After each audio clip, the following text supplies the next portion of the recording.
वेदांत शास्त्र का प्रवर्तन किया। महाभारत तथा भागवत जिनकी कृतियां हैं, उन्होंने शास्त्रों के रूप में किसी ग्रंथ को मान्यता दी तो वो है भगवान श्री कृष्णोक्त गीता। तरह तरह की पूजा पद्धतियां, परस्पर विरोधी संगठन धर्म के नाम पर प्रचलित है, जबकि धर्म का लक्ष्य है एक परमात्मा की शोध। कल्याण स्वरूप वो परमात्मा एक है, उसे प्राप्त करने की निश्चित क्रिया का पालन धर्म है। जब परमात्मा एक है, उसे प्राप्त करने की क्रिया एक है, तो बहुत से पंथ क्यों? इसके समाधान के लिए प्रस्तुत है यथार्थ गीता का भावांश, ये गीता कैसेट। धर्म के सरल स्वरूप और उसकी प्राप्ति हेतु निर्धारित क्रिया का क्रमबद्ध तथा पूर्ण विवरण योगेश्वर श्री कृष्णोक्त गीता है। विश्व के प्रत्येक महापुरुष ने जो कुछ भी साधन बताया है, वो सब का सब तथा अनेक गोपनीय स्थितियों का स्पष्टीकरण अकेले गीता में है। इसलिए संपूर्ण मानव जाति के कल्याण का अतर्क शास्त्र गीता है। महाभारत में संकेत है कि जब कौरवों और पांडवों की सेनाएं आमने सामने खड़ी हो गईं, तो संपूर्ण निशांतर कौरवों में प्रवेश कर गए और सभी देवता पांडवों में। इस कथन से महर्षि व्यास ने स्पष्ट कर दिया कि गीता के सभी पात्र देवता या असुर हैं तथा प्रतीकात्मक हैं। प्रत्येक मनुष्य के अंतःकरण में दैवी और आसुरी दो प्रकृतियां अनादिकाल से हैं। दैवी शक्तियों के सहयोग से जब मनुष्य अपने आत्म स्वरूप की ओर अग्रसर होता है, तो काम, क्रोध, राग, द्वेष इत्यादि आसुरी वृत्तियां बाधा के रूप में आक्रमण करती हैं। उनका पार पाना ही वास्तविक युद्ध है। अर्जुन श्रेय के लिए विकल था। उसकी दृष्टि में श्रेय का उपाय था कुल धर्म, पिंडोदक क्रिया, वर्ण संकर से बचाव, कुल क्षय से बचने के लिए युद्ध न करना इत्यादि। मात्र इतनी सी शंका के समाधान हेतु भगवान को उसे 18 अध्याय गीता समझानी पड़ी। अंत में पूछा कि क्या तेरा मोह नष्ट हुआ? अर्जुन ने स्वीकार किया कि भगवान, मेरा मोह नष्ट हो गया और अब मैं वैसा ही करूंगा जैसा भगवान ने उपदेश दिया है। वस्तुतः ये केवल अर्जुन की शंका नहीं थी, बल्कि मानव मात्र की शंका है कि श्रेय क्या है, उसे कैसे प्राप्त करें। इसलिए स्त्री पुरुष, आबाल वृद्ध, मानव मात्र के लिए गीता के 18 अध्याय का अनुशीलन एवं नियमित पाठ नितांत आवश्यक है, जिससे ब्रह्म विधि की स्मृति सृजित रहे तथा बच्चों में भी इन कल्याणकारी संस्कारों का सृजन हो सके।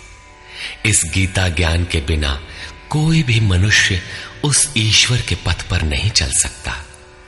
अक्षय सुख, शाश्वत शांति, लोक में समृद्धि तथा मूल शंका समाधान हेतु इन कैसेटों का संकलन किया गया है। इसके नियमित श्रवण से संपूर्ण परिवार तथा स्वजन समुदाय को सुसंस्कृत करें। संसार में कहीं भी मनुष्य हो, उसके लिए गीता सदैव अमृत वाहिनी है। गीता आपका शास्त्र है। गौरव का विषय है कि 5000 वर्ष से भी अधिक अंतराल के बाद श्री कृष्ण का यथार्थ गायन आपके सम्मुख है। जन्म जन्मांतर की रूढ़ियों से ग्रस्त मस्तिष्क को स्वच्छ कर चिंतन के प्रशस्त पथ पर चलने के लिए इन कैसेटों का प्रसारण प्रातः अवश्य करें।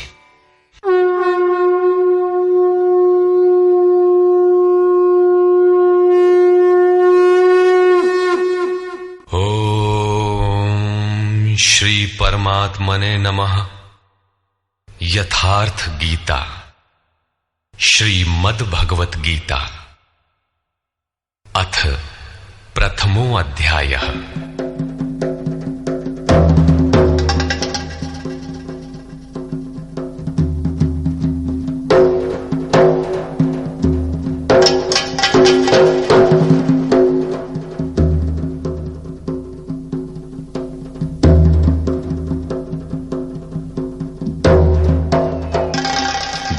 धृतराष्ट्र उवाच।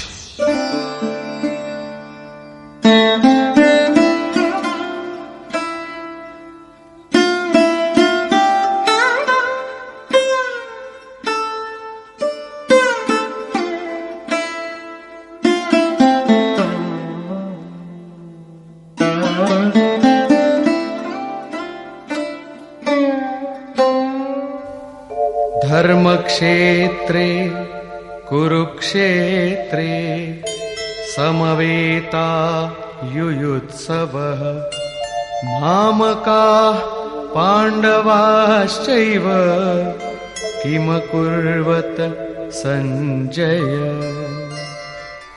धृतराष्ट्र ने पूछा, हे संजय, धर्म क्षेत्र कुरुक्षेत्र में एकत्र युद्ध की इच्छा वाले मेरे और पांडु के पुत्रों ने क्या किया?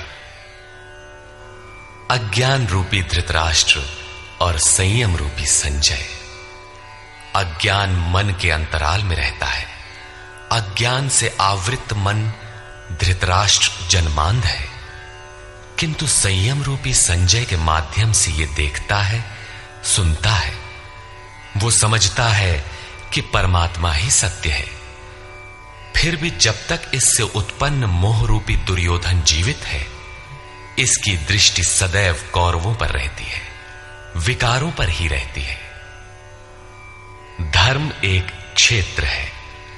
जब हृदय देश में दैवी संपत्ति का बाहुल्य होता है तो यह शरीर धर्म क्षेत्र बन जाता है, और जब इसमें आसुरी संपत्ति का बाहुल्य होता है तो यह शरीर कुरुक्षेत्र बन जाता है। कुरु अर्थात करो। यह शब्द आदेशात्मक है। भगवान श्री कृष्ण कहते हैं, प्रकृति से उत्पन्न तीनों गुणों द्वारा परवश होकर मनुष्य कर्म करता है। वो क्षण मात्र भी कर्म किए बिना नहीं रह सकता। गुण उससे करा लेते हैं। तीनों गुण मनुष्य को देवता से कीट पर्यंत शरीरों में ही बांधते हैं। जब तक प्रकृति और प्रकृति से उत्पन्न गुण जीवित हैं, तब तक कुरु लगा रहेगा। अतः जन्म मृत्यु वाला क्षेत्र, विकारों वाला क्षेत्र कुरुक्षेत्र है, और परम धर्म परमात्मा में प्रवेश दिलाने वाली पुण्यमयी प्रवृत्तियों का क्षेत्र धर्म क्षेत्र है। पुरातत्वविद पंजाब में काशी प्रयाग के मध्य तथा अनेकानेक स्थलों पर कुरुक्षेत्र की शोध में लगे हैं, किंतु गीताकार ने स्वयं बताया है कि जिस क्षेत्र में यह युद्ध हुआ वो कहां है। इदम शरीरम कौन्तेय क्षेत्र मित्य भिधीयते। अर्जुन, ये शरीर ही क्षेत्र है, और जो इसको जानता है, इसका पार पा लेता है, वो क्षेत्रज्ञ है। आगे इन्होंने क्षेत्र का विस्तार बताया, जिसमें 10 इंद्रियां, मन, बुद्धि, अहंकार, 5 विकार और 3 गुणों का वर्णन है। शरीर ही क्षेत्र है, एक अखाड़ा है। इसमें लड़ने वाली प्रवृत्तियां 2 हैं, दैवी संपद और आसुरी संपद। पांडु की संतान और धृतराष्ट्र की संतान सजातीय और विजातीय प्रवृत्तियां। अनुभवी महापुरुष की शरण जाने पर इन दोनों प्रवृत्तियों में संघर्ष का सूत्रपात होता है। यह क्षेत्र क्षेत्रज्ञ का संघर्ष है, और यही वास्तविक युद्ध है। विश्व युद्धों से इतिहास भरा पड़ा है, किंतु उनमें जीतने वालों को भी शाश्वत विजय नहीं मिलती। ये तो आपसी बदले हैं। प्रकृति का सर्वथा शमन करके प्रकृति से परे की सत्ता का दिग्दर्शन करना और उसमें प्रवेश पाना ही वास्तविक विजय है। यही एक ऐसी विजय है जिसके पीछे हार नहीं है। यही मुक्ति है जिसके पीछे जन्म मृत्यु का बंधन नहीं है। इस प्रकार अज्ञान से आच्छादित प्रत्येक मन संयम के द्वारा जानता है कि क्षेत्र क्षेत्रज्ञ के युद्ध में क्या हुआ। अब जैसा जिसके संयम का उत्थान है, वैसे वैसे उसे दृष्टि आती जाएगी। संजय उवाच। दृष्ट्वा तु पाण्डवानीकम् व्यूढम् दुर्योधनस्तदा आचार्यमुपसंगम्य राजा वचनमब्रवीत्। उस समय राजा दुर्योधन ने व्यूह रचना युक्त पांडवों की सेना को देखकर द्रोणाचार्य के पास जाकर ये वचन कहा। द्वैत के आचरण ही द्रोणाचार्य हैं। जब जानकारी हो जाती है कि हम परमात्मा से अलग हो गए हैं, वहां उसकी प्राप्ति के लिए तड़प पैदा हो जाती है। तभी हम गुरु की तलाश में निकलते हैं। दोनों प्रवृत्तियों के बीच यही प्राथमिक गुरु है। यद्यपि बाद के सद्गुरु योगेश्वर श्री कृष्ण होंगे, जो योग की स्थिति वाले होंगे। राजा दुर्योधन आचार्य के पास जाता है। मोह रूपी दुर्योधन। मोह संपूर्ण व्याधियों का मूल है। राजा है। दुर्योधन दुरु अर्थात दूषित, योधन अर्थात वह धन। आत्मिक संपत्ति ही स्थिर संपत्ति है। उसमें जो दोष उत्पन्न करता है वो है मोह। ये प्रकृति की ओर खींचता है और वास्तविक जानकारी के लिए प्रेरणा भी प्रदान करता है। मोह है तभी तक पूछने का प्रश्न भी है, अन्यथा सभी पूर्ण ही हैं। अतः व्यूह रचना युक्त पांडवों की सेना को देखकर, अर्थात पुण्य से प्रवाहित सजातीय वृत्तियों को संगठित देखकर, मोह रूपी दुर्योधन ने गुरु द्रोण के पास जाकर यह कहा। पश्यैतां पाण्डुपुत्राणाम् आचार्य महतीं चमू व्यूढां द्रुपदपुत्रेण तव शिष्येण धीमता। हे आचार्य, आपके बुद्धिमान शिष्य द्रुपद पुत्र धृष्टद्युम्न द्वारा व्यूहाकार खड़ी की हुई पांडु पुत्रों की इस भारी सेना को देखी। शाश्वत अचल पद में आस्था रखने वाला दृढ़ मन ही धृष्टद्युम्न है। यही पुण्यमयी प्रवृत्तियों का नायक है। साधन कठिन न मन कर टेका। साधन कठिन नहीं, मन की दृढ़ता कठिन होनी चाहिए। अब देखें सेना का विस्तार। अत्र शूरा महेश्वासा भीमार्जुन समायुधि युयुधानो विराटश्च द्रुपदश्च महारथः। इस सेना में महेश्वासा, महान ईश में वास दिलाने वाले भाव रूपी भीम, अनुराग रूपी अर्जुन के समान बहुत से शूरवीर, जैसे सात्विकता रूपी सात्यकी, विराटः सर्वत्र ईश्वरी प्रवाह की धारणा, महारथी राजा द्रुपद अर्थात अचल स्थिति, तथा धृष्टकेतुश्चेकितानः काशीराजश्च वीर्यवान् पुरुजित् कुन्तिभोजश्च शैब्यश्च नरपुंगवः। धृष्टकेतुः दृढ़ कर्तव्य, चेकितानः जहां भी जाए वहां से चित्त को खींचकर इष्ट में स्थिर करना, काशीराजः काया रूपी काशी में ही वो साम्राज्य है, पुरुजित स्थूल सूक्ष्म और कारण शरीरों पर विजय दिलाने वाला पुरुजित, कुंती भोजः कर्तव्य से भव पर विजय, नरों में श्रेष्ठ शैव्य अर्थात सत्य व्यवहार। युधामन्युश्च विक्रान्तः उत्तमौजाश्च वीर्यवान् सौभद्रो द्रौपदेयाश्च सर्व एव महारथाः। और पराक्रमी युधामन्यु, युद्ध के अनुरूप मन की धारणा, उत्तमौजाः, शुभ की मस्ती, सुभद्रा पुत्र अभिमन्यु। जब शुभ आधार आ जाता है तो मन भय से रहित हो जाता है।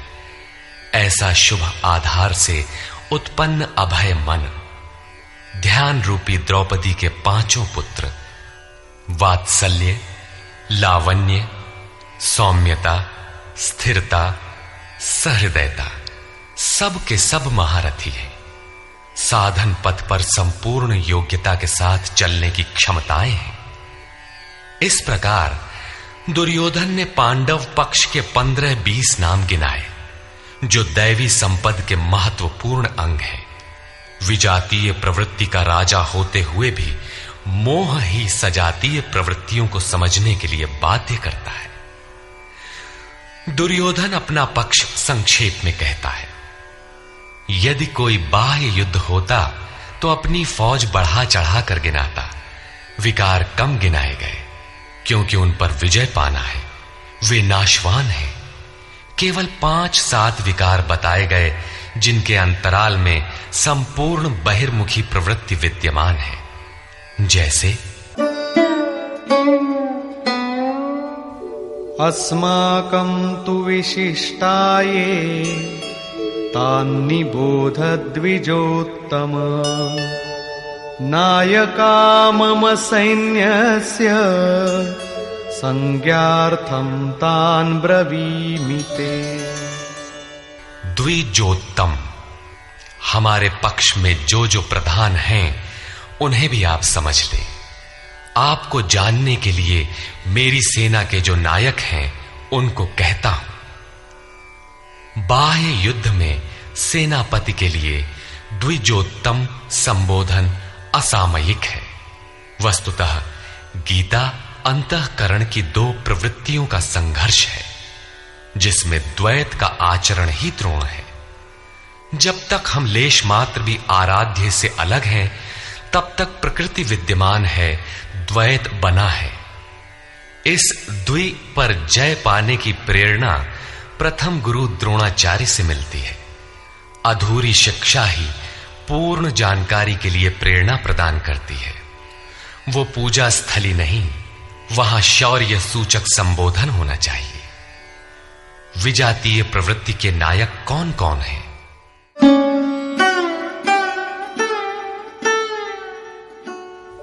भवान् भीष्मश्च कर्णश्च कृपश्च समितिञ्जयः अश्वत्थामा विकर्णश्च सौमदत्तिस्तथैव च।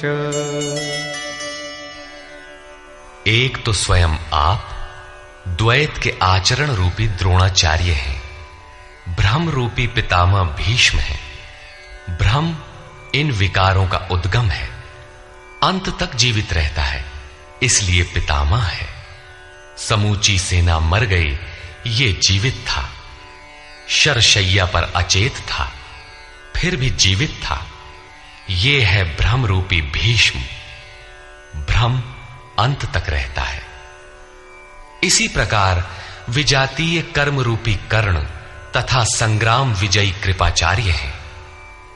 साधनावस्था में साधक द्वारा कृपा का आचरण ही कृपाचार्य है।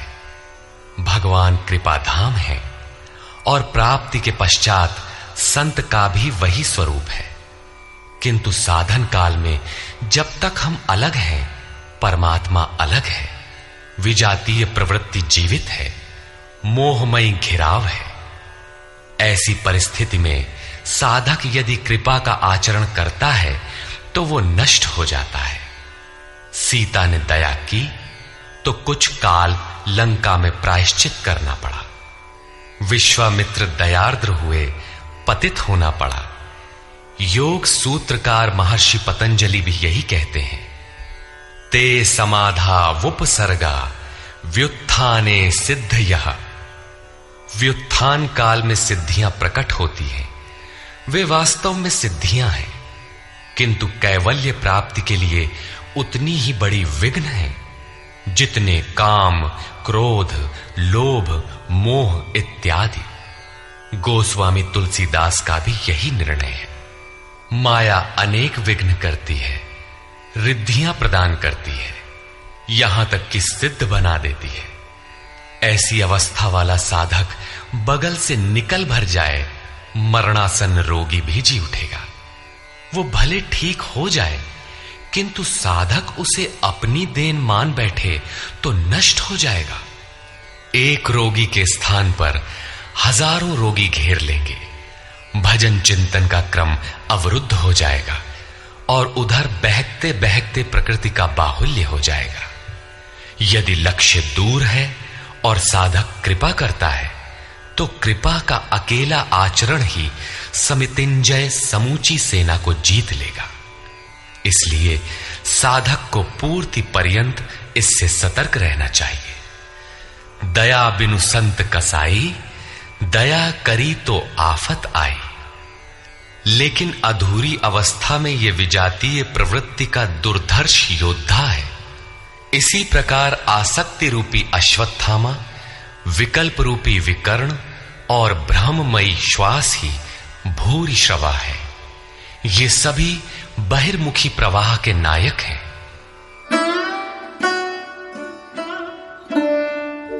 अन्ये च बहवः शूराः मदर्थे त्यक्तजीविताः नानाशस्त्र प्रहरणाः सर्वे युद्धविशारदाः। और भी बहुत से शूरवीर अनेक शस्त्रों से युक्त मेरे लिए जीवन की आशा को त्याग कर युद्ध में डटे हैं। सभी मेरे लिए प्राण त्यागने वाले हैं, किंतु उनकी कोई ठोस गणना नहीं है। अब कौन सी सेना किन भावों द्वारा सुरक्षित है, इस पर कहते हैं अपर्याप्तं तदस्माकं बलं भीष्माभिरक्षितं पर्याप्तं त्विदमेतेषां बलं भीमाभिरक्षितम्। भीष्म द्वारा रक्षित हमारी सेना सब प्रकार से अजेय है और भीम द्वारा रक्षित इन लोगों की सेना जीतने में सुगम है। पर्याप्त और अपर्याप्त जैसे श्लिष्ट शब्द का प्रयोग दुर्योधन की आशंका को व्यक्त करता है। अतः देखना है कि भीष्म कौन सी सत्ता है जिस पर कौरव निर्भर करते हैं, तथा भीम कौन सी सत्ता है जिस पर दैवी संपद संपूर्ण पांडव निर्भर है। दुर्योधन अपनी व्यवस्था देता है कि अयनेषु च सर्वेषु यथा भागमवस्थिताः भीष्ममेवाभिरक्षन्तु भवन्तः सर्व एव हि। इसलिए सब मोर्चों पर अपनी अपनी जगह स्थित रहते हुए आप लोग सब के सब भीष्म की ही सब ओर से रक्षा करें।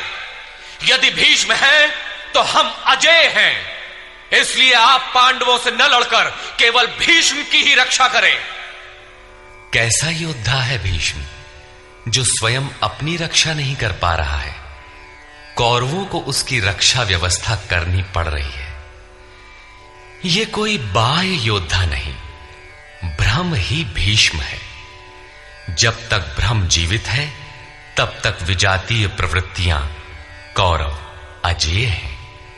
अजेय का यह अर्थ नहीं कि जिसे जीता ही ना जा सके, बल्कि अजेय का अर्थ दुर्जय है, जिसे कठिनाई से जीता जा सकता हो।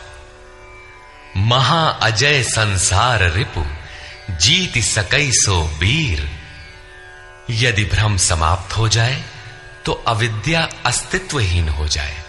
मोह इत्यादि जो आंशिक रूप से बचे भी हैं, शीघ्र ही समाप्त हो जाएंगे।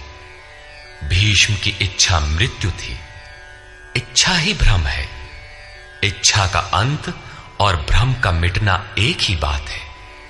इसी को संत कबीर ने सरलता से कहा, इच्छा काया इच्छा माया, इच्छा जग उपजाया। कह कबीर जे इच्छा विवर्जित, ताका पार न पाया। जहां भ्रम नहीं होता वो अपार और अव्यक्त है। इस शरीर के जन्म का कारण इच्छा है। इच्छा ही माया है और इच्छा ही जगत की उत्पत्ति का कारण है। सो कामयत तदैक्षत बहुश्याम प्रजायेय इति। कबीर कहते हैं, जो इच्छाओं से सर्वथा रहित हैं, तिनका पार न पाया।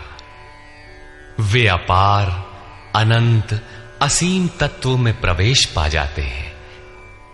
यो कामो निष्काम, आप्त काम आत्म कामो, न तस्य प्राणा उत्क्रामंति, ब्रह्म व सन ब्रह्माप्येति।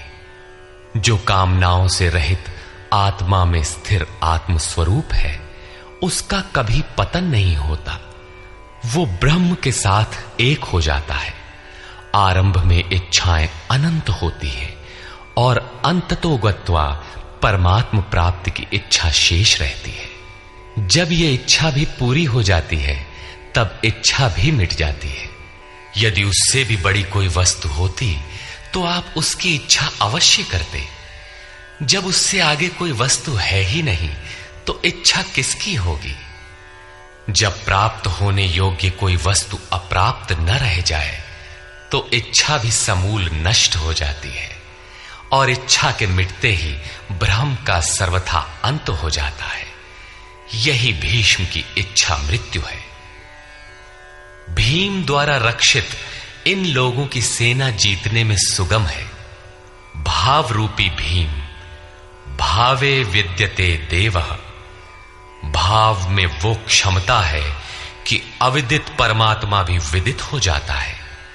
भाववस्य भगवान, सुख निधान करुणा अयन। श्री कृष्ण ने इसे श्रद्धा कहकर संबोधित किया है। भाव में वो क्षमता है कि भगवान को भी वश में कर लेता है।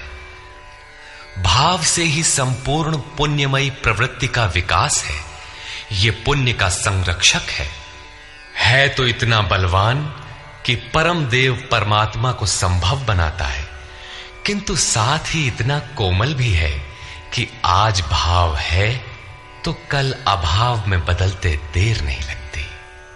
इष्ट में लेश मात्र भी त्रुटि प्रतीत होने पर भाव डगमगा जाता है। पुण्यमयी प्रवृत्ति विचलित हो उठती है, इष्ट से संबंध टूट जाता है। इसलिए भीम द्वारा रक्षित इन लोगों की सेना जीतने में सुगम है। महर्षि पतंजलि का भी यही निर्णय है। स तु दीर्घ काल नैरंतर्य सत्कारा सेवितो दृढ़ भूमि। दीर्घ काल तक निरंतर श्रद्धा भक्ति पूर्वक किया हुआ साधन ही दृढ़ हो पाता है।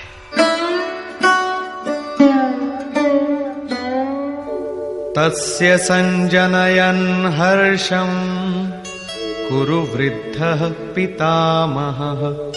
सिंहनादं विनद्योच्चैः शंखं दध्मौ प्रतापवान्। इस प्रकार अपने बलाबल का निर्णय लेकर शंख ध्वनि हुई। शंख ध्वनि पात्रों के पराक्रम की घोषणा है कि जीतने पर कौन सा पात्र आपको क्या देगा। कौरवों में वृद्ध प्रतापवान पितामह भीष्म ने उस दुर्योधन के हृदय में हर्ष उत्पन्न करते हुए उच्च स्वर से सिंहनाद के समान भयप्रद शंख बजाया। सिंह प्रकृति से भयावह पहलू का प्रतीक है। घोर जंगल के नीरव एकांत में शेर की दहाड़ कान में पड़ जाए तो रोंगटे खड़े हो जाएंगे, हृदय कांपने लगेगा। यद्यपि शेर आपसे मीलों दूर है। भय प्रकृति में होता है, परमात्मा में नहीं। वो तो अभय सत्ता है। भ्रम रूपी भीष्म यदि विजयी होता है तो प्रकृति के जिस भयारण्य में आप हैं उससे भी अधिक भय के आवरण में बांध देगा। भय की एक परत और बढ़ जाएगी, भय का आवरण घना हो उठेगा। ये भ्रम इसके अतिरिक्त और कुछ नहीं दे सकेगा। अतः प्रकृति से निवृत्ति ही गंतव्य का मार्ग है। संसार में प्रवृत्ति तो भवाटवी है, घोर अंधकार की छाया है। इसके आगे कौरवों की कोई घोषणा नहीं है। कौरवों की ओर से कई बाजे एक साथ बजे, किंतु कुल मिलाकर वे भी भय ही प्रदान करते हैं, इससे अधिक कुछ नहीं।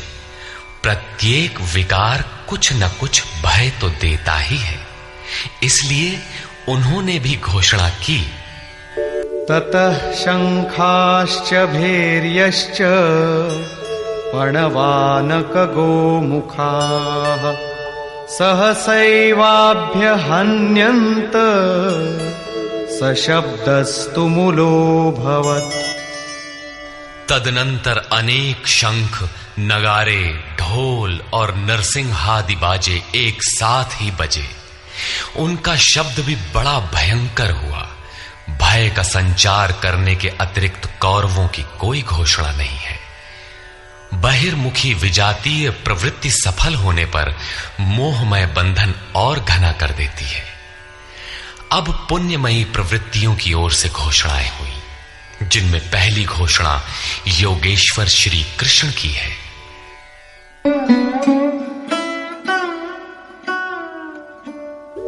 ततः श्वेतैर्हयैर्युक्ते महती स्यन्दने स्थितौ माधव पाण्डवश्चैव दिव्यौ शंखौ प्रदध्मतु। इसके उपरांत श्वेत घोड़ों से युक्त, जिनमें लेश मात्र कालिमा दोष नहीं है, श्वेत सात्विक निर्मलता का प्रतीक है। महति स्यन्दने, महान रथ पर बैठे हुए योगेश्वर श्री कृष्ण और अर्जुन ने भी अलौकिक शंख बजाए। अलौकिक का अर्थ है लोकों से परे। मृत्युलोक, देवलोक, ब्रह्मलोक, जहां तक जन्म मरण का भय है, उन समस्त लोकों से परे पारलौकिक, पारमार्थिक स्थिति प्रदान करने की घोषणा योगेश्वर श्री कृष्ण की है। सोने चांदी काठ का रथ नहीं, रथ अलौकिक, शंख अलौकिक, अतः घोषणा भी अलौकिक ही है। लोकों से परे एकमात्र ब्रह्म है, सीधा उससे संपर्क स्थापित कराने की घोषणा है। पांचजन्यं ऋषिकेशो देवदत्तं धनंजयः पौंड्रं दध्मौ महाशंखं भीमकर्मावृकोदरः। ऋषिकेशः, जो हृदय के सर्वस्व ज्ञाता है, उन कृष्ण ने 5 जन्य शंख बजाया। पांचों ज्ञानेंद्रियों को पंच तन्मात्राओं शब्द, स्पर्श, रूप, रस, गंध के रसों से समेटकर अपने जन भक्त की श्रेणी में ढालने की घोषणा की। विकराल रूप से बहकती हुई इंद्रियों को समेटकर उन्हें अपने सेवक की श्रेणी में खड़ा कर देना हृदय से प्रेरक सद्गुरु की देन है। श्री कृष्ण एक योगेश्वर सद्गुरु थे। शिष्यस्ते हम, भगवन मैं आपका शिष्य हूं। बाह्य विषय वस्तुओं को छोड़कर ध्यान में इष्ट के अतिरिक्त दूसरा न देखें, दूसरा न सुने, न दूसरे का स्पर्श करें। ये सद्गुरु के अनुभव संचार पर निर्भर करता है। देवदत्तम धनंजयः, दैवी संपत्ति को अधीन करने वाला अनुराग ही अर्जुन है। इष्ट के अनुरूप लगाव, जिसमें विरह, वैराग्य, अश्रुपात हो। गदगद गिरा नयन बह नीरा, रोमांच हो, इष्ट के अतिरिक्त अन्य विषय वस्तु का लेश मात्र टकराव न होने पाए, उसी को अनुराग कहते हैं। यदि यह सफल होता है तो परम देव परमात्मा में प्रवेश दिलाने वाली दैवी संपद पर आधिपत्य प्राप्त कर लेता है। इसी का दूसरा नाम धनंजय भी है। एक धन तो बाहरी संपत्ति है जिससे शरीर निर्वाह की व्यवस्था होती है। आत्मा से इसका कोई संबंध नहीं है। इससे परे स्थिर आत्मिक संपत्ति ही निज संपत्ति है। बृहदारण्य कोपनिषद में याज्ञवल्क्य ने मैत्रेयी को यही समझाया कि धन से संपन्न पृथ्वी के स्वामित्व से भी अमृतत्व की प्राप्ति नहीं हो सकती। उसका उपाय आत्मिक संपत्ति है। भयानक कर्म वाले भीमसेन ने पौंड्र अर्थात प्रीति नामक महाशंख बजाया। भाव का उद्गम और निवास स्थान हृदय है, इसलिए इसका नाम वृकोदर है। आपका भाव लगाव बच्चे में होता है, किंतु वस्तुतः वो लगाव आपके हृदय में है, जो बच्चे में जाकर मूर्त होता है। ये भाव अथाह और महान बलशाली है। उसने प्रीति नामक महाशंख बजाया। भाव में ही वो प्रीति निहित है, इसीलिए भीम ने पौंड्र प्रीति नामक महाशंख बजाया। भाव महान बलवान है, किंतु प्रीति संचार के माध्यम से। हरि व्यापक सर्वत्र समाना, प्रेम ते प्रकट हो ही मैं जाना। अनंत विजयं राजा कुंती पुत्रो युधिष्ठिरः नकुलः सहदेवश्च सुघोषमणिपुष्पकौ। कुंती पुत्र राजा युधिष्ठिर ने अनंत विजय नामक शंख बजाया। कर्तव्य रूपी कुंती और धर्म रूपी युधिष्ठिर। धर्म पर स्थिरता रहेगी तो अनंत विजयम अनंत परमात्मा में स्थिति दिलाएगा। युद्धे स्थिरः सह युधिष्ठिरः। प्रकृति पुरुष क्षेत्र क्षेत्रज्ञ के संघर्ष में स्थिर रहता है, महान दुख से भी विचलित नहीं होता। तो एक दिन जो अनंत है, जिसका अंत नहीं है, वो है परम तत्व परमात्मा, उस पर विजय दिला देता है। नियम रूपी नकुल ने सुघोष नामक शंख बजाया। ज्यों-ज्यों नियम उन्नत होगा, अशुभ का शमन होता जाएगा, शुभ घोषित होता जाएगा। सत्संग रूपी सहदेव ने मणि पुष्पक शंख बजाया।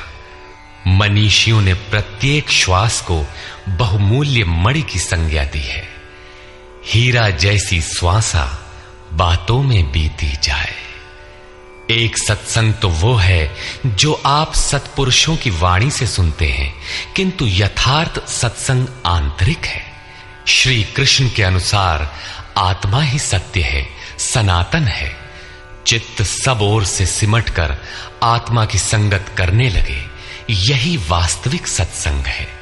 ये सत्संग चिंतन, ध्यान और समाधि के अभ्यास से संपन्न होता है।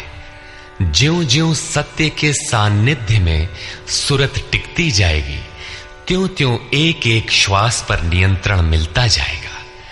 मन सहित इंद्रियों का निरोध होता जाएगा। जिस दिन सर्वथा निरोध होगा, वस्तु प्राप्त हो जाएगी। वाद्य यंत्रों की तरह चित्त का आत्मा के स्वर में स्वर मिलाकर संगत करना ही सत्संग है। बाह्य मणि कठोर है, किंतु श्वास मणि पुष्प से भी कोमल है। पुष्प तो विकसित होने या टूटने पर कुम्हलाता है, किंतु आप अगले श्वास तक जीवित रहने की गारंटी नहीं दे सकते। किंतु सत्संग सफल होने पर प्रत्येक श्वास पर नियंत्रण दिलाकर परम लक्ष्य की प्राप्ति करा देता है। इसके आगे पांडवों की कोई घोषणा नहीं है, किंतु प्रत्येक साधन कुछ न कुछ निर्मलता के पथ में दूरी तय करता है। आगे कहते हैं,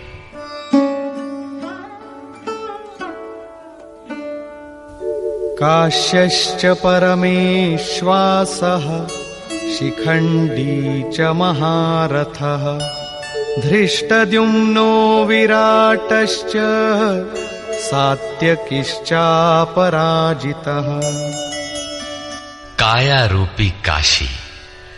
पुरुष जब सब ओर से मन सहित इंद्रियों को समेटकर काया में ही केंद्रित करता है तो परमेश्वासः परम ईश में वास का अधिकारी हो जाता है।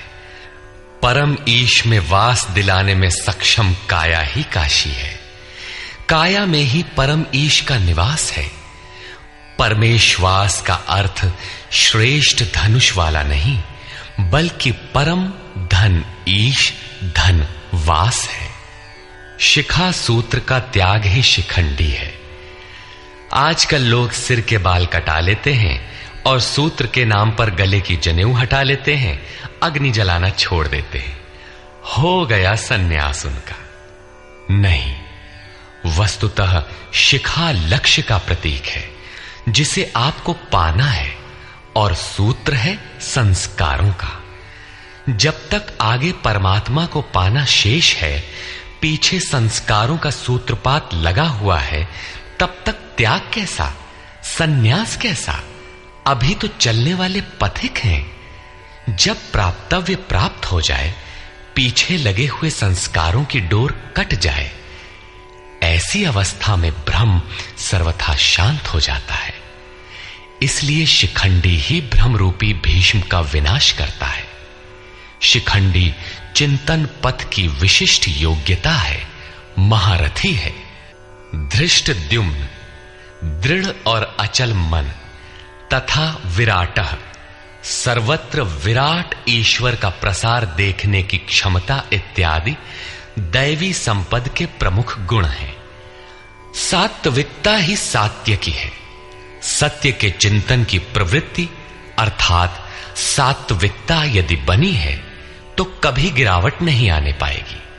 इस संघर्ष में पराजित नहीं होने देगी। द्रुपदो द्रौपदेयाश्च सर्वशः पृथिवीपते सौभद्रश्च महाबाहुः शंखान् दद्मुः पृथक् पृथक्। अचल पददायक द्रुपद और ध्यान रूपी द्रौपदी के पांचों पुत्र सहृदयता, वात्सल्य, लावण्य, सौम्यता इत्यादि साधन में महान सहायक महारथी हैं तथा बड़ी भुजा वाला अभिमन्यु, इन सब ने पृथक पृथक शंख बजाए। भुजा कार्यक्षेत्र का प्रतीक है। जब मन भय से रहित हो जाता है तो उसकी पहुंच दूर तक हो जाती है। हे राजन, इन सब ने अलग अलग शंख बजाए। कुछ न कुछ दूरी सभी तय कराते हैं। इनका पालन आवश्यक है, इसलिए इनके नाम गिनाए। इसके अतिरिक्त कुछ दूरी ऐसी भी है जो मन बुद्धि से परे है। भगवान स्वयं ही अंतःकरण में विराज कर तय कराते हैं। इधर दृष्टि बनकर आत्मा से खड़े हो जाते हैं और सामने स्वयं खड़ा होकर अपना परिचय करा लेते हैं। सघोषोधार्तराष्ट्राणाम् हृदयानि व्यदारयत् नभश्च पृथिवीं चैव तुमुलो व्यनुनादयन्। उस घोर शब्द ने आकाश और पृथ्वी को भी शब्दायमान करते हुए धृतराष्ट्र पुत्रों के हृदय विदीर्ण कर दिए। सेना तो पांडवों की ओर भी थी, किंतु हृदय विदीर्ण हुए धृतराष्ट्र पुत्रों के। वस्तुतः पांचजन्य दैवी शक्ति पर आधिपत्य, अनंत पर विजय, अशुभ का शमन और शुभ की घोषणा धारावाही होने लगे तो कुरुक्षेत्र आसुरी संपद, बहिर्मुखी प्रवृत्तियों का हृदय विदीर्ण हो जाएगा। उनका बल शनैः शनैः क्षीण होने लगता है। सर्वथा सफलता मिलने पर मोहमयी प्रवृत्तियां सर्वथा शांत हो जाती हैं।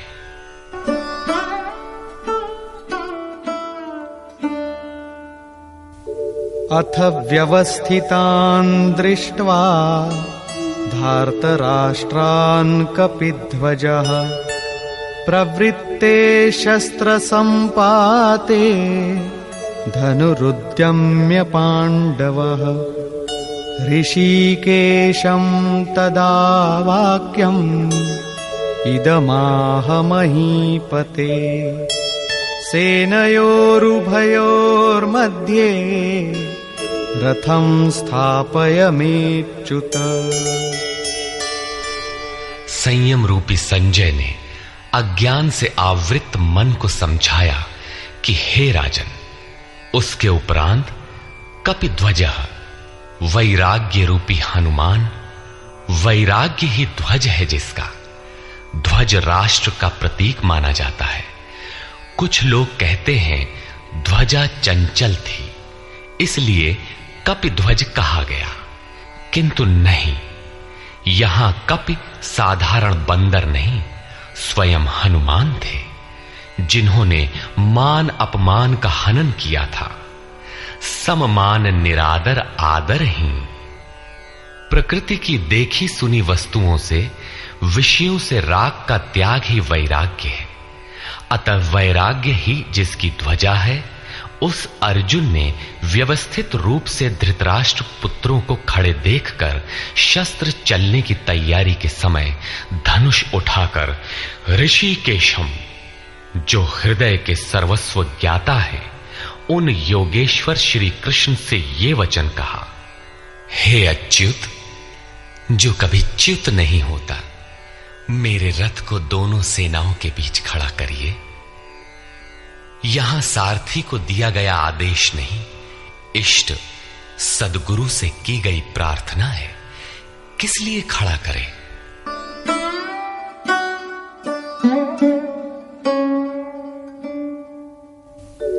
यावदेतान् निरीक्षेऽहम् योद्धुकामानवस्थितान् कैर्मया सह योद्धव्यम् अस्मिन् रणसमुद्यमे। जब तक मैं इन स्थित हुए युद्ध की कामना वालों को अच्छी प्रकार देख न लूं कि इस युद्ध के उद्योग में मुझे किन किन के साथ युद्ध करना योग्य है, इस युद्ध व्यापार में मुझे किन किन के साथ युद्ध करना है। योत्स्यमानानवेक्षेऽहम् य एतेऽत्र समागताः धार्तराष्ट्रस्य दुर्बुद्धेर्युद्धे प्रियचिकीर्षवः। दुर्बुद्धि दुर्योधन का युद्ध में कल्याण चाहने वाले जो ये राजा लोग इस सेना में आए हैं, उन युद्ध करने वालों को मैं देखूंगा, इसलिए खड़ा करें। मोह रूपी दुर्योधन, मोहमयी प्रवृत्तियों का कल्याण चाहने वाले जो राजा इस युद्ध में आए हैं, उनको मैं देख लूं। संजय उवाच।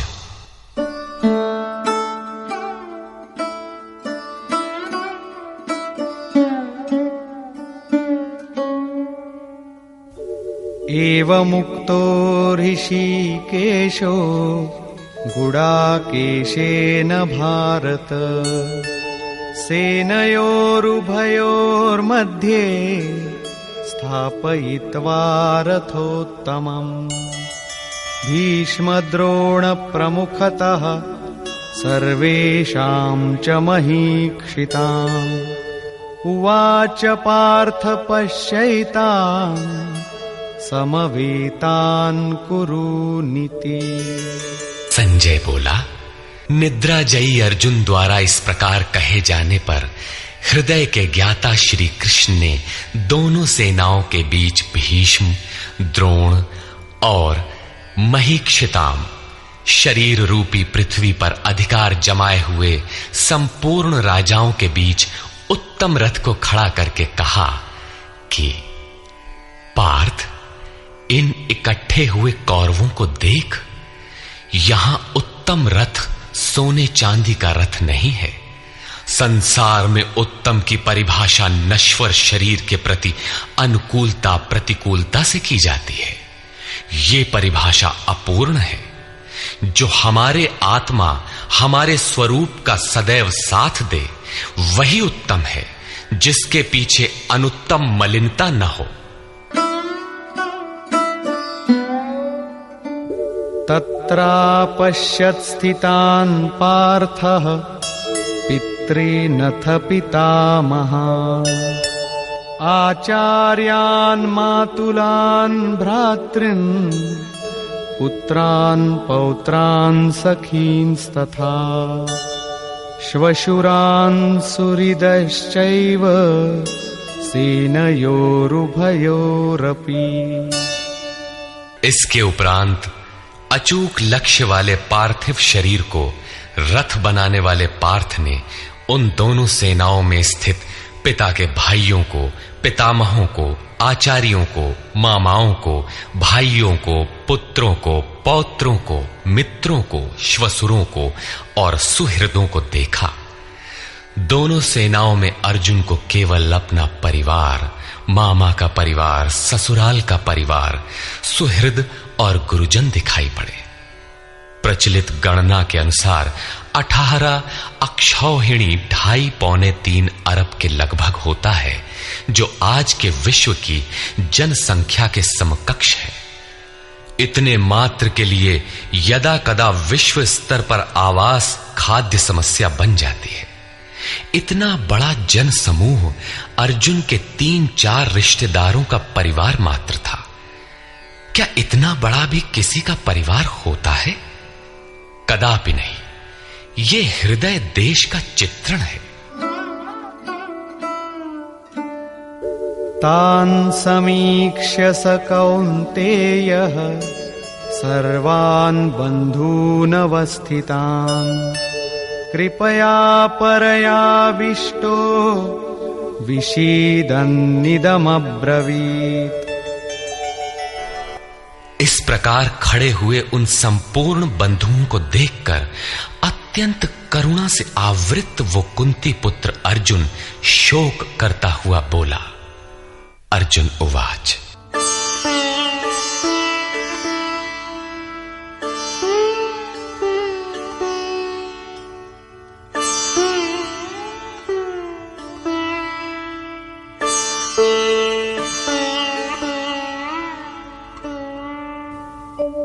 दृष्ट्वेमं स्वजनं कृष्ण युयुत्सुं समुपस्थितम् सीदन्ति मम गात्राणि मुखं च परिशुष्यति वेपथुश्च शरीरे मे रोमहर्षश्च जायते। हे कृष्ण, इस युद्ध की इच्छा वाले खड़े हुए स्वजन समुदाय को देखकर मेरे अंग शिथिल हुए जाते हैं, मुख सूखा जाता है और मेरे शरीर में कंप तथा रोमांच हो रहा है। इतना ही नहीं, गांडीवं स्रंसते हस्तात् त्वक्चैव परिदह्यते न च शक्नोम्यवस्थातुं भ्रमतीव च मे मनः। हाथ से गांडीव गिरता है, त्वचा भी जल रही है। अर्जुन को ज्वर सा हो आया, संतप्त हो उठा कि ये कैसा युद्ध है जिसमें स्वजन ही खड़े हैं। अर्जुन को भ्रम हो गया। वो कहता है, अब मैं खड़ा रह पाने में भी अपने को असमर्थ पा रहा हूं। अब आगे देखने की सामर्थ्य नहीं है। निमित्तानि च पश्यामि विपरीतानि केशव न च श्रेयोनुपश्यामि हत्वा स्वजनमाहवे। हे केशव, इस युद्ध का लक्षण भी विपरीत ही देखता हूं। युद्ध में अपने कुल को मारकर परम कल्याण भी नहीं देखता हूं। कुल को मारने से कल्याण कैसे होगा?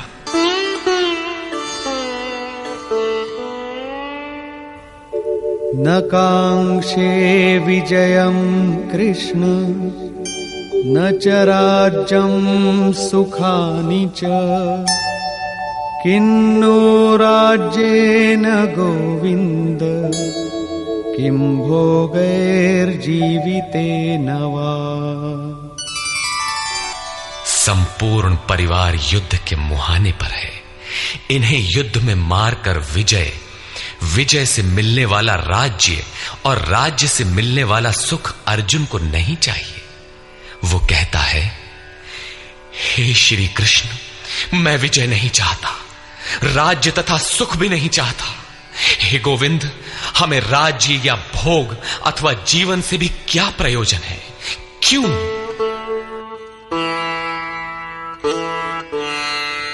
येषामर्थे कांक्षितं नो राज्यं भोगाः सुखानि च तैमेव स्थिता युद्धे प्राणान् त्यक्त्वा धनानि च। हमें जिनके लिए राज्य भोग और सुखादिक इच्छित हैं, वे ही परिवार जीवन की आशा त्याग कर युद्ध के मैदान में खड़े। हमें राज्य इच्छित था तो परिवार को लेकर, भोग सुख और धन की पिपासा थी तो स्वजन और परिवार के साथ उन्हें भोगने की थी। किंतु जब सब के सब प्राणों की आशा त्याग कर खड़े हैं तो मुझे सुख राज्य या भोग नहीं चाहिए। ये सब इन्हीं के लिए प्रिय थे। इनसे अलग होने पर हमें इनकी आवश्यकता नहीं है। जब तक परिवार रहेगा तब तक ये वासनाएं भी रहती हैं। झोपड़ी में रहने वाला भी अपने परिवार, मित्र और स्वजन को मारकर विश्व का साम्राज्य स्वीकार नहीं करेगा। अर्जुन यही कहता है कि हमें भोग प्रिय थे, विजय प्रिय थी, किंतु जिनके लिए थी, जब वे ही नहीं रहेंगे तो भोगों से क्या प्रयोजन? इस युद्ध में मारना किसे है?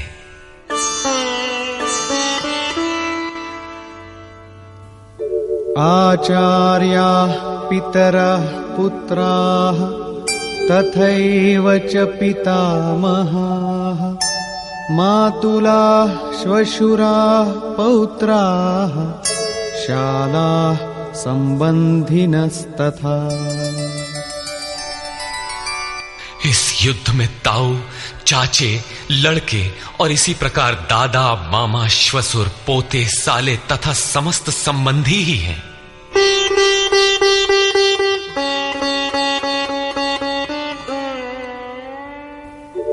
एतान्न हन्तुमिच्छामि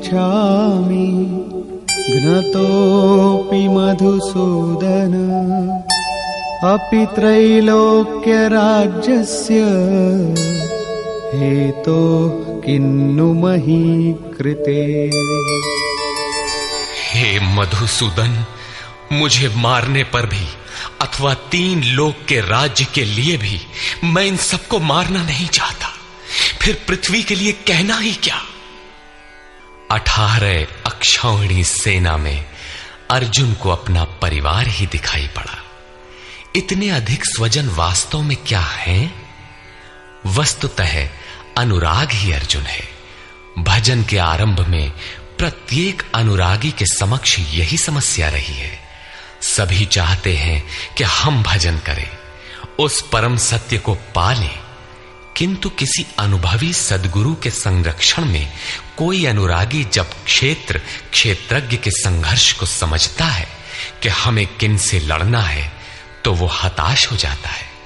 वो चाहता है कि हमारे पिता का परिवार, ससुराल का परिवार, मामा का परिवार, सुहृद, मित्र और गुरुजन साथ रहे, सभी सुखी रहें और इन सब की व्यवस्था करते हुए हम परमात्म स्वरूप की प्राप्ति भी कर लें। किंतु जब वो समझता है कि आराधना में अग्रसर होने के लिए परिवार छोड़ना होगा, इन संबंधों का मोह समाप्त करना होगा, तो वो अधीर हो उठता है। पूज्य महाराज जी कहा करते थे, मरना और साधु होना बराबर है। साधु के लिए सृष्टि में दूसरा कोई जीवित है भी, किंतु घर वालों के नाम पर कोई नहीं है। यदि कोई है तो लगाव है। मोह समाप्त कहां हुआ? जहां तक लगाव है उसका पूर्ण त्याग, उस लगाव के सअस्तित्व मिटने पर ही उसकी विजय है। इन संबंधों का प्रसार ही तो जगत है, अन्यथा जगत में हमारा क्या है? तुलसीदास कहे चिद विलास जग, बूझत बूझत बूझ है। मन का प्रसार ही जगत है। योगेश्वर कृष्ण ने भी मन के प्रसार को ही जगत कहकर संबोधित किया। जिसने इसके प्रभाव को रोक लिया उसने चराचर जगत ही जीत लिया। इहैव तैर्जितः सर्गो येषां साम्ये स्थितम मनः। केवल अर्जुन अधीर था ऐसी बात नहीं है। अनुराग सबके हृदय में है। प्रत्येक अनुरागी अधीर होता है, उसे संबंधी याद आने लगते हैं। पहले वो सोचता था कि भजन से कुछ लाभ होगा तो ये सब सुखी होंगे, इनके साथ रहकर उसे भोगेंगे। जब ये साथ ही नहीं रहे तो सुख लेकर क्या करेंगे? अर्जुन की दृष्टि राज्य सुख तक ही सीमित थी। वो त्रिलोकी के साम्राज्य को ही सुख की पराकाष्ठा समझता था। इसके आगे भी कोई सत्य है, इसकी जानकारी अर्जुन को अभी नहीं है। निहत्य धार्तराष्ट्रान्नः का प्रीति स्याज्जनार्दन। पापमेवाश्रयेदस्मान् हत्वैतानाततायिनः।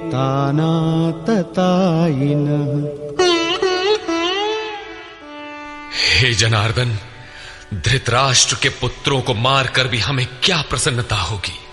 जहां धृतराष्ट्र अर्थात धृष्टता का राष्ट्र है, उससे उत्पन्न मोह रूपी दुर्योधन इत्यादि को मारकर भी हमें क्या प्रसन्नता होगी? इन आतताइयों को मारकर हमें पाप ही तो लगेगा। जो जीवन यापन के तुच्छ लाभ के लिए अनीति अपनाता है वो आतताई कहलाता है, किंतु वस्तुतः इससे भी बड़ा आतताई वो है जो आत्मा के पथ में अवरोध उत्पन्न करता है। आत्मदर्शन में बाधक काम, क्रोध, लोभ, मोह आदि का समूह ही आतताई है। तस्मान्नार्हा वयं हन्तुं धार्तराष्ट्रान् स्वबान्धवान्। स्वजनं हि कथं हत्वा सुखिनः स्याम माधव। इससे हे माधव, अपने बांधव धृतराष्ट्र के पुत्रों को मारने के लिए हम योग्य नहीं हैं। स्वबांधव कैसे? वे तो शत्रु थे ना। वस्तुतः शरीर के रिश्ते अज्ञान से उत्पन्न होते हैं। ये मामा है, ससुराल है, स्वजन समुदाय है, ये सब अज्ञान ही तो है। जब शरीर ही नश्वर है तब इसके रिश्ते ही कहां रहेंगे? मोह है तभी तक सुहृद है, हमारा परिवार है, हमारी दुनिया है। मोह नहीं तो कुछ भी नहीं। इसीलिए वे शत्रु भी अर्जुन को स्वजन दिखाई पड़े। वो कहता है कि अपने कुटुंब को मारकर हम कैसे सुखी होंगे? यदि अज्ञान और मोह न रहे तो कुटुंब का अस्तित्व न हो। ये अज्ञान ज्ञान का प्रेरक भी है। भर्तृहरि, तुलसी इत्यादि अनेक महानुभावों को वैराग्य की प्रेरणा पत्नी से मिली, तो कोई सौतेली मां के व्यवहार से खिन्न होकर वैराग्य पथ पर अग्रसर हुआ दिखाई देता है।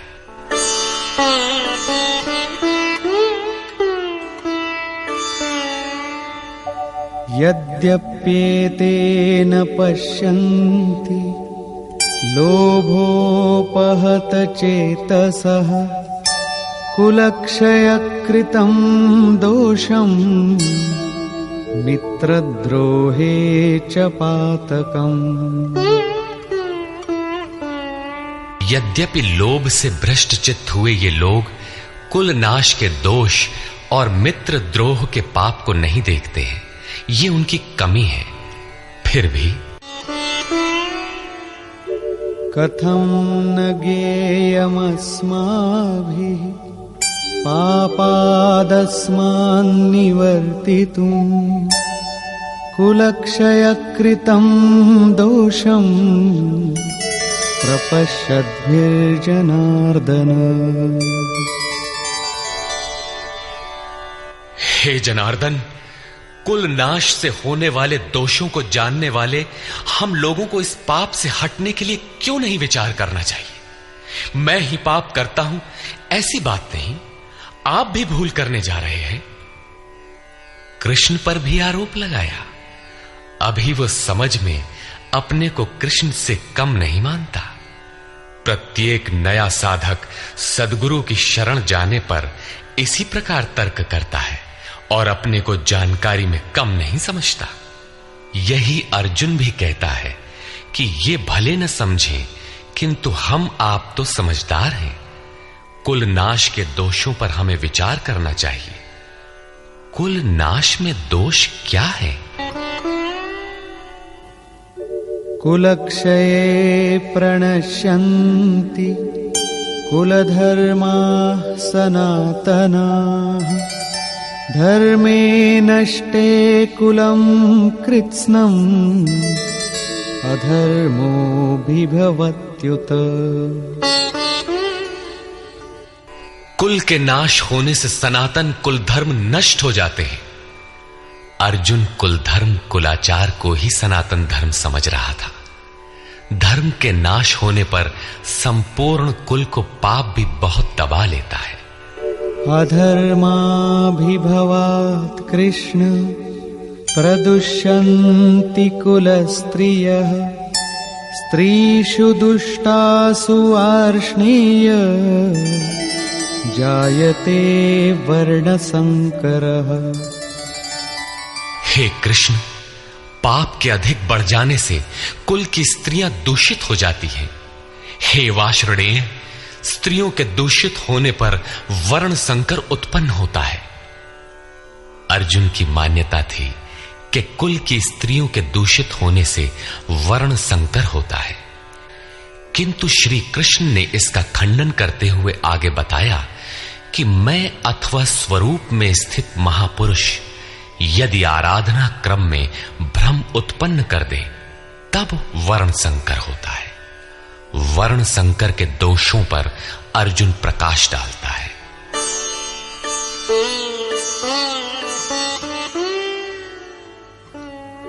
संकरो नरकायैव कुलघ्नानां कुलस्य च पतन्ति पितरो येषां लुप्तपिण्डोदकक्रियाः। वर्ण संकर कुल घातियों और कुल को नरक में ले जाने के लिए ही होता है।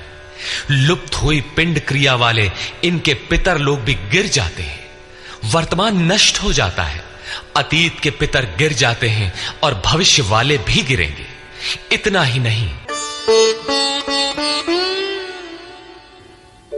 दोषैरेतैः कुलघ्नानां वर्णसंकरकारकैः उत्साद्यन्ते जातिधर्माः कुलधर्माश्च शाश्वताः। इन वर्ण संकर कारक दोषों से कुल और कुलघातियों के सनातन कुल धर्म और जाति धर्म नष्ट हो जाते हैं। अर्जुन मानता था कि कुल धर्म सनातन है, कुल धर्म ही शाश्वत है, किंतु श्री कृष्ण ने इसका खंडन किया और आगे बताया कि आत्मा ही सनातन शाश्वत धर्म है। वास्तविक सनातन धर्म को जानने से पहले मनुष्य धर्म के नाम पर किसी न किसी रूढ़ि को जानता है। ठीक इसी प्रकार अर्जुन भी जानता है जो कृष्ण के शब्दों में एक रूढ़ि है। उत्सन्न कुलधर्माणां मनुष्याणां जनार्दन नरके नियतं वासो भवतीत्यनुशुश्रुम। हे जनार्दन, नष्ट हुए कुल धर्म वाले मनुष्यों का अनंत काल तक नरक में वास होता है, ऐसा हमने सुना है। कुल धर्म ही नहीं नष्ट होता, बल्कि शाश्वत सनातन धर्म भी नष्ट हो जाता है।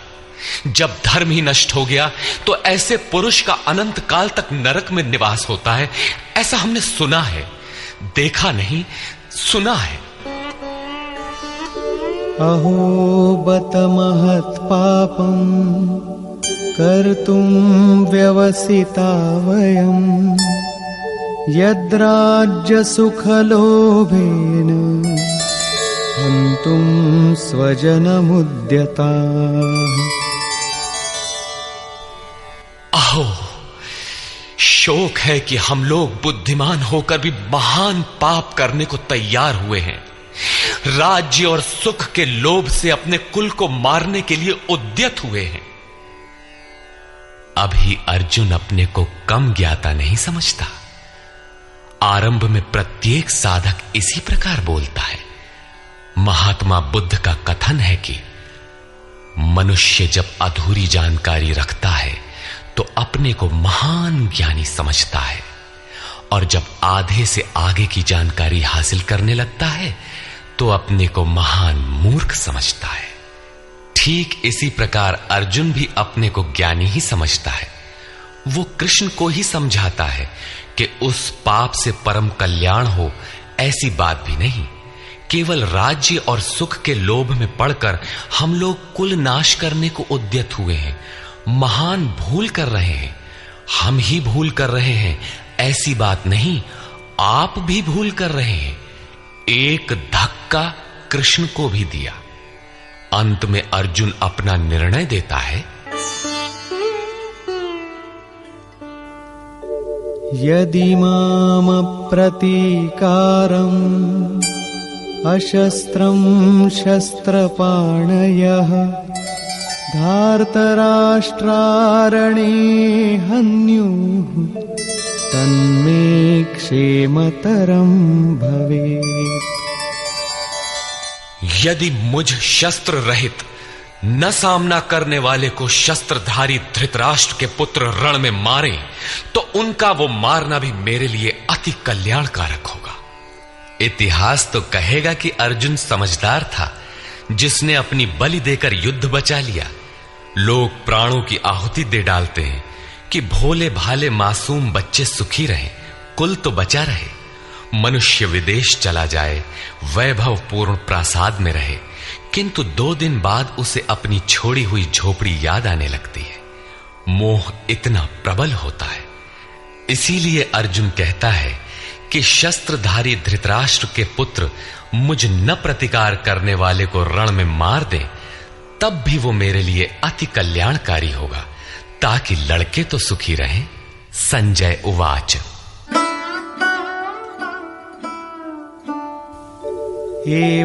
एवमुक्त्वार्जुनः संख्ये रथोपस्थ उपाविशत् विसृज्य सशरं चापं शोकसंविघ्नमानसः।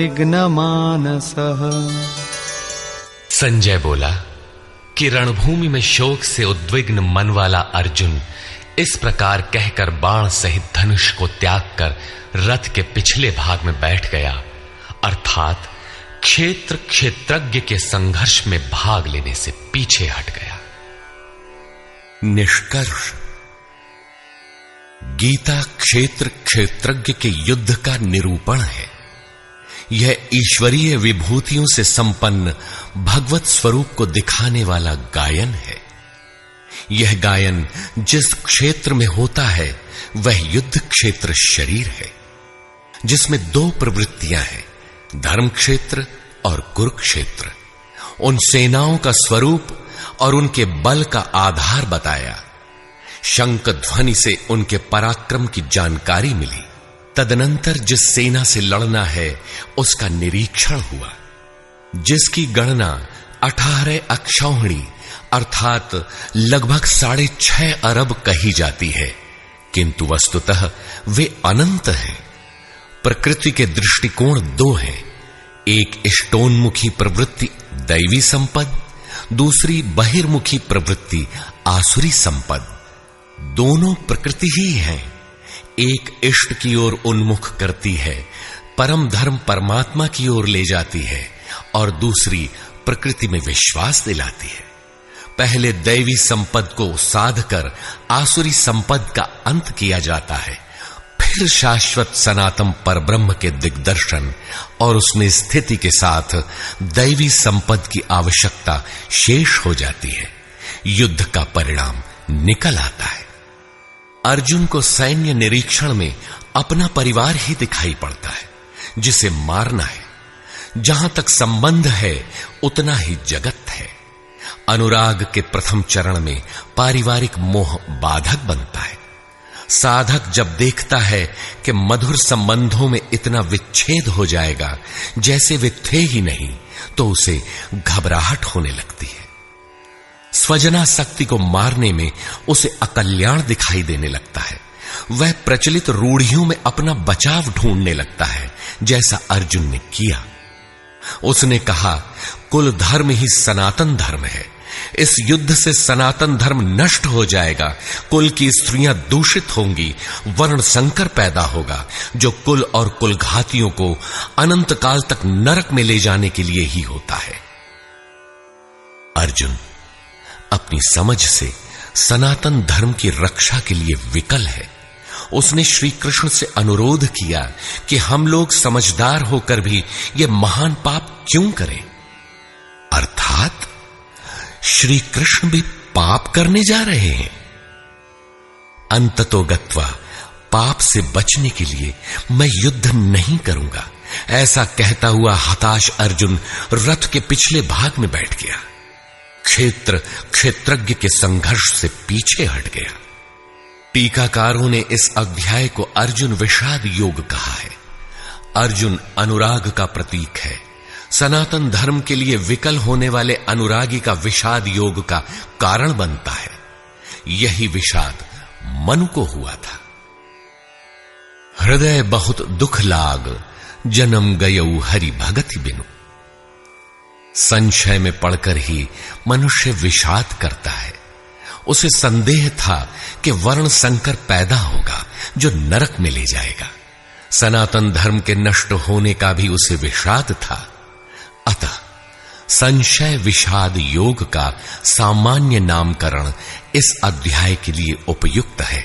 अतः ओम तत्सदिति श्रीमद्भगवद गीता सूपनिषत्सु ब्रह्म विद्यायाम योग शास्त्रे श्री कृष्णार्जुन संवादे संशय विषाद योगो नाम प्रथमोऽध्यायः। इस प्रकार स्वामी अड़गड़ानंद कृत श्रीमद् भगवद गीता के भाष्य यथार्थ गीता का प्रथम अध्याय पूर्ण होता है।